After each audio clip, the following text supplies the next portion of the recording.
Hello नमस्कार दोस्तों, स्वागत है आप सबका ट्यूटोरियल अड्डा में। एक बार फिर से एक नए एपिसोड में हम आपका स्वागत करते हैं।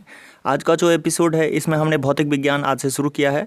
तो आज पहला एपिसोड आ रहा है भौतिक विज्ञान का, जिसमें क्राउन की बुक से 334 नंबर पेज से 355 नंबर तक हमने इसको कवर किया है। साथ ही इसको लुसेंट साइंस की बुक से भी कवर किया गया है। तो काफ़ी मज़ेदार टॉपिक बन जाता है यहाँ पे, और जिसमें हम मूल रूप से अगर कहें तो लगभग 10-15 टॉपिक मेन इंपॉर्टेंट वाले जो हैं इसको कवर कर रहे हैं शुरू से, जिसमें मात्रक एवं विमा हैं, गति के नियम, गुरुत्वाकर्षण, सरल लोलक की गति, कार्य शक्ति और ऊर्जा, प्रत्यास्था यानी इलेक्ट्रिसिटी के बारे में, दाब यानी प्रेशर, उत्प्लावन बल के बारे में, पृष्ठ तनाव, प्रश्यानता और तरंग। तो इन सब से मिले हुए जितने भी इम्पोर्टेंट क्वेश्चन हैं इन सब को हमने यहाँ पर कवर कर लिया है। तो उम्मीद करते हैं ये एपिसोड आपको अच्छा लगेगा। एक इन्फॉर्मेशन आ रही थी कि ये बिहार दरोगा मेंस का जो एग्ज़ाम है इसको स्थगित कर दिया गया है कुछ दिनों के लिए। अब ये 29 नवंबर से इसका एग्ज़ाम होगा, 29 नवंबर को। तो कुछ कह नहीं सकते बिहार में कब क्या हो सकता है।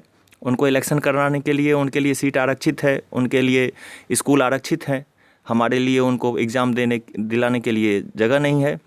तो कोई बात नहीं, हम लोग अपनी तैयारी को जारी रखेंगे।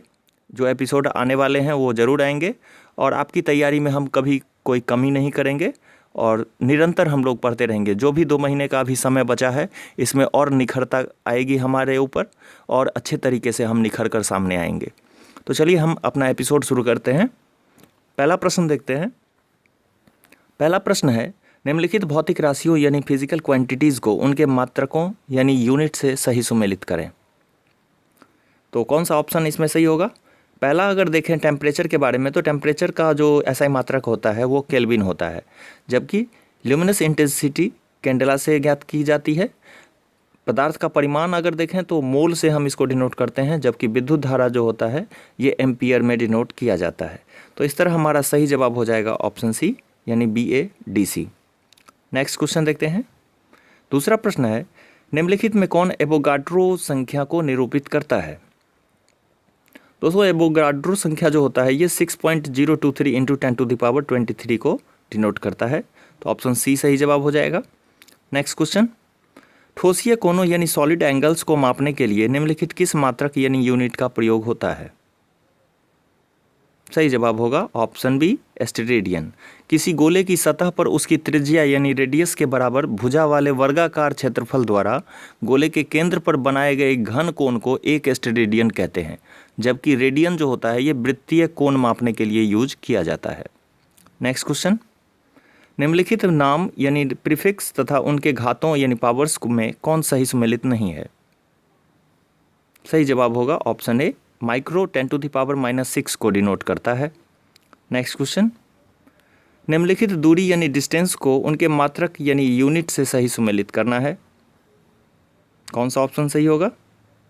एक नेवल मील जो होता है ये 1.852 किलोमीटर के बराबर होता है, जबकि एक खगोलीय इकाई यानी एस्ट्रोनॉमिकल यूनिट यानी पृथ्वी से सूर्य की जो दूरी है इसको एक एस्ट्रोनॉमिकल यूनिट कहा जाता है। ये होता है 1.495 × 10⁻11 मीटर, जबकि एक प्रकाश वर्ष यानी लाइट ईयर 9.646 × 10⁻15 मीटर को डिनोट करता है, जबकि एक पार्सेक यानी जो प्रकाश की सबसे बड़ी दूरी मापने की सबसे बड़ी जो इकाई है ये होता है 3.08 × 10⁻16 मीटर। इसको आप 3.26 लाइट ईयर भी कह सकते हैं। तो दोस्तों ये सभी सही सुमेलित हैं, तो ऑप्शन ए सही जवाब हो जाएगा यहाँ पर। चलिए नेक्स्ट क्वेश्चन देखते हैं। छठा प्रश्न है, एक गैलन कितने लीटर के बराबर होता है?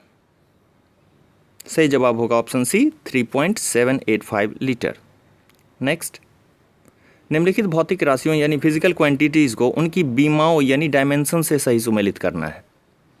तो यहाँ पर डायमेंशन दी गई हैं और भौतिक राशि दी गई हैं, तो कौन इसमें सही सुमेलित होगा? सही जवाब है ऑप्शन बी। दोस्तों ये बीमा निकालना बहुत ही आसान है। अगर आप इसका अगर आपको ऐसा यूनिट पता है तो आसानी से आप निकाल सकते हैं। एग्जाम्पल 1 में देख सकते हैं, आयतन जैसे हम किसी चीज़ का निकालते हैं तो होता है लंबाई गुने चौड़ाई गुने ऊंचाई।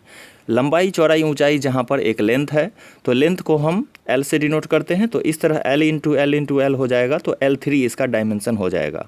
वहीं जब क्षेत्रफल निकालने की बात करेंगे तो लंबाई गुने चौड़ाई बेसिकली हम निकालते हैं, तो लंबाई और चौड़ाई यहाँ पर क्या है? लेंथ है, तो L × L L² हो जाएगा।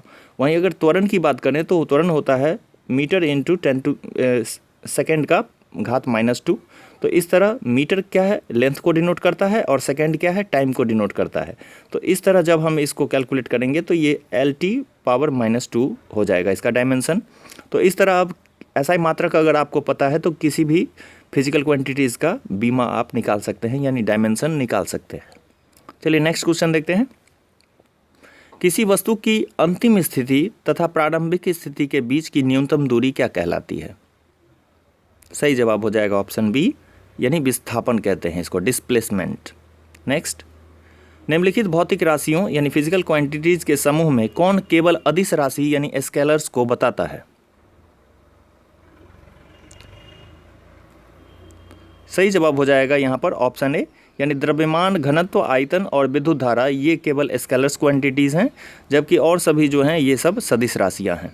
नेक्स्ट क्वेश्चन, यदि किसी वस्तु का प्रारंभिक वेग u तथा त्वरण a हो और वस्तु द्वारा s दूरी चलकर t सेकंड पश्चात उसका अंतिम वेग v हो जाता है, तो निम्नलिखित कौन सा समीकरण सही होगा? दोस्तों यहाँ पर सभी सही हैं, यानी v = u + at हो जाएगा, v² = u² + 2as होगा, और s = होता है ut + ½ at²। तो इससे हम कैलकुलेट करते हैं। चलिए नेक्स्ट क्वेश्चन, निम्नलिखित में कौन न्यूटन के गति के दूसरे नियम को व्यक्त करता है? सही जवाब होगा ऑप्शन सी, कराटे खिलाड़ी द्वारा हाथ से प्रहार से ईंटों को तोड़ना, यानी स्लैब ऑफ ईंट्स को तोड़ना। बाद बाकी इसमें दिए गए हैं, जैसे कि गोली मारने वाली बात है, यहाँ पर एक की बात करें तो यहाँ पर गोली मारने से कांच में जो छेद हो जाता है ये फर्स्ट नियम को बताता है, क्योंकि ये जड़त्व का नियम है, कोई भी वस्तु अपने पुरानी अवस्था को बनाए रखना चाहता है। बी भी फर्स्ट लॉ को ही डिनोट करता है, जबकि डी जो है ये थर्ड लॉ को डिनोट करता है, यानी क्रिया के विपरीत बराबर प्रतिक्रिया होती है। नेक्स्ट क्वेश्चन, 1 न्यूटन का बल निम्नलिखित किसके बराबर होता है? सही जवाब होगा यहाँ पर ऑप्शन ए, 10⁵ डाइन। नेक्स्ट, निम्नलिखित में कौन विद्युत चुंबकीय बल का उदाहरण है? यहाँ सही जवाब हो जाएगा ऑप्शन डी। इसको आप इस तरह भी कह सकते हैं कि एक जो विद्युत चुंबकीय बल है ये गुरुत्वाकर्षण बल से 10⁻38 गुना अधिक शक्तिशाली होता है। चलिए नेक्स्ट क्वेश्चन, निम्न में से कौन अपकेंद्रीय बल का उदाहरण है? सही जवाब होगा ऑप्शन बी, यानी क्रीम निकालने की मशीन। इसमें बल जो होता है ये केंद्र से बाहर की ओर लगता है, जबकि अभिकेंद्रीय बल यानी सेंट्रीपिटल फोर्स में बल केंद्र की ओर लगता है। नेक्स्ट क्वेश्चन, निम्न में से कौन प्रथम श्रेणी का उत्तोलक है, यानी लीवर है? सही जवाब हो जाएगा ऑप्शन ए, यानी साइकिल का ब्रेक जो है ये प्रथम श्रेणी का उत्तोलक है। जैसे कैंची, पिलास, सरसी, तराजू की डंडी ये सब प्रथम श्रेणी के उत्तोलक आते हैं, जबकि सरौता, नींबू निचोड़ने की मशीन, तंबाकू काटने की मशीन, पहिया, कब्जे पर घूमने वाला जो दरवाज़ा होता है ये सब द्वितीय श्रेणी के उत्तोलक हैं। वहीं चिमटा हो गया, मनुष्य का हाथ हो गया और किसान का हल हो गया, ये सब तृतीय श्रेणी के उत्तोलक आते हैं। चलिए नेक्स्ट क्वेश्चन देखते हैं। जब 2 kg वाले द्रव्यमान पर 5 न्यूटन का बल लगाया जाता है तो उत्पन्न होने वाला त्वरण यानी एक्सेलरेशन क्या होगा? सही जवाब होगा ऑप्शन ए, 2.5 मीटर प्रति सेकंड स्क्वायर। यानी होता है क्या, F = ma, तो a निकालने के लिए F/m हो जाएगा। F यानी कि बल यानी 5 न्यूटन, और m जो है यहाँ पर मास दिया गया है जो 2 kg है। तो इस तरह आपका आ जाएगा 2.5 मीटर प्रति second square. Next question, rocket किस सिद्धांत पर कार्य करता है? सही जवाब होगा संवेग संरक्षण के सिद्धांत पर कार्य करता है। नेक्स्ट, किसी मनुष्य का भार पृथ्वी पर यदि 600 न्यूटन है तथा चंद्रमा पर, तब उसका क्या हो जाएगा भार?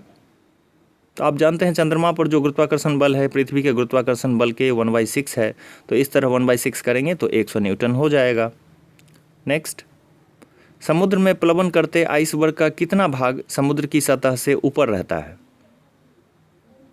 दोस्तों 10% भाग जो होता है किसी भी बर्फ़ का वो ऊपर रहता है, जबकि 90% भाग उसका नीचे होता है। आप इसको फिगर के जरिए भी देख सकते हैं यहाँ पर।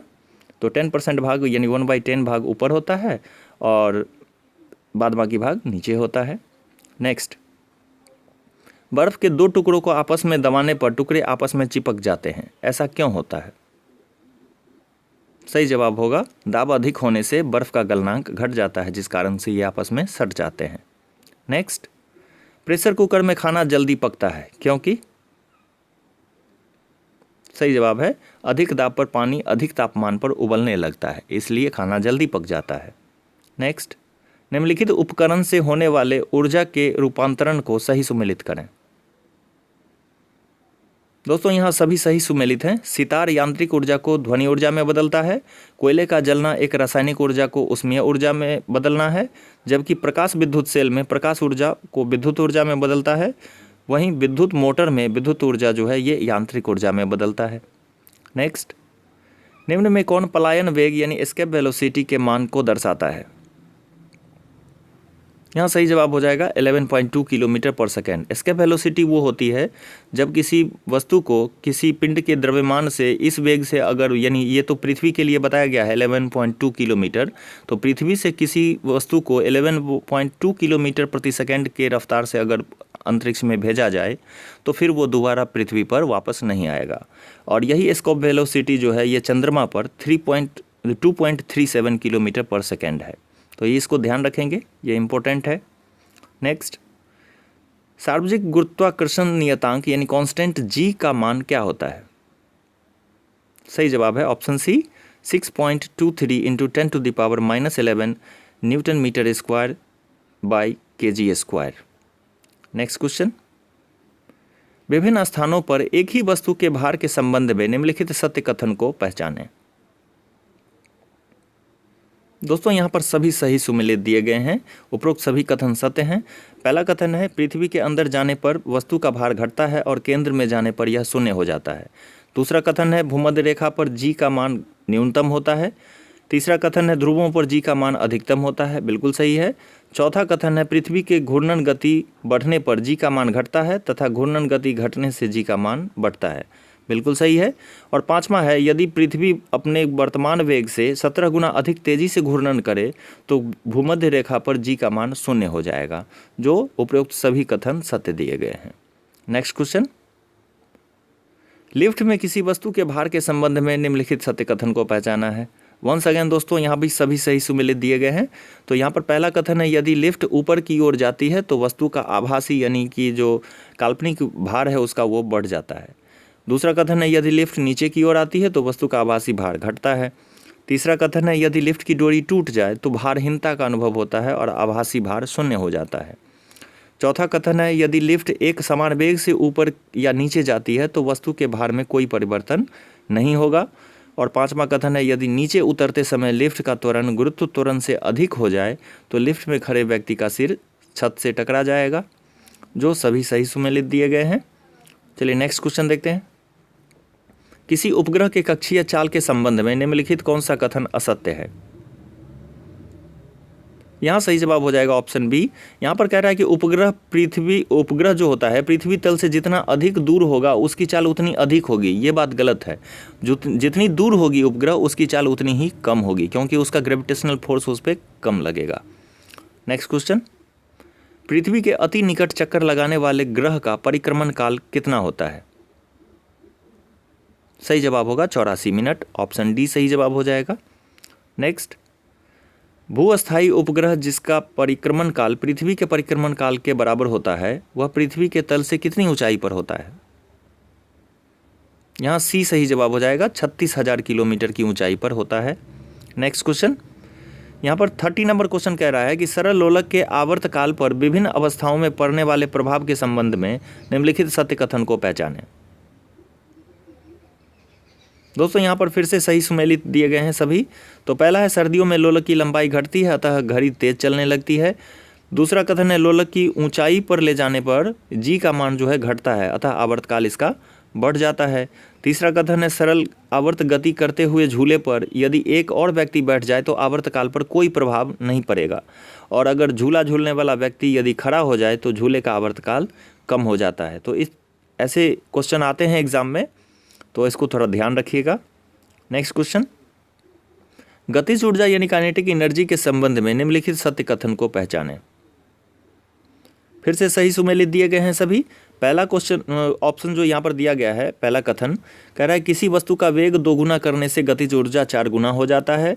द्रव्यमान को अगर दोगुना करते हैं तो गतिज ऊर्जा भी दोगुनी हो जाती है, और जबकि संवेग को दोगुना करते हैं तो इसकी गतिज ऊर्जा 4 गुनी हो जाती है।